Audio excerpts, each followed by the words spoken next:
আজ সবাই মিলে চলে এলাম রাজশাহীর টি বাঁধে ঘুরতে। পদ্মা নদীর তীরে পৌঁছাতেই শীতল বাতাস আর মনোমুগ্ধকর প্রাকৃতিক সৌন্দর্য আমাদের মুগ্ধ করে দিল। টি বাঁধ রাজশাহীর অন্যতম জনপ্রিয় দর্শনীয় স্থান, যেখানে প্রতিদিন অসংখ্য মানুষ বিকেলের সময় ঘুরতে আসেন। নদীর পাড়ে সারিবদ্ধ নৌকা, সবুজ গাছপালা, পরিচ্ছন্ন হাঁটার পথ এবং শান্ত পরিবেশ পুরো জায়গাটিকে আরও আকর্ষণীয় করে তুলেছে। সূর্যাস্তের সময় পদ্মার বুকে সোনালি আলো ছড়িয়ে পড়া দৃশ্য সত্যিই অসাধারণ। চারপাশে ঘুরে দেখলাম, অনেক সুন্দর ছবি তুললাম এবং নদীর পাড়ে বসে প্রকৃতির সৌন্দর্য উপভোগ করলাম। এখানে নৌকায় ঘোরার সুযোগও রয়েছে, যা ভ্রমণের আনন্দ আরও বাড়িয়ে দেয়। পরিবার, বন্ধু কিংবা প্রিয়জনদের সঙ্গে সুন্দর সময় কাটানোর জন্য টি বাঁধ একটি আদর্শ স্থান।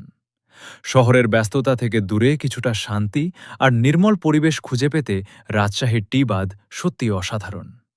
আজকের এই ভ্রমণ আমাদের মনে অনেক সুন্দর স্মৃতি রেখে গেল, যা দীর্ঘদিন মনে থাকবে।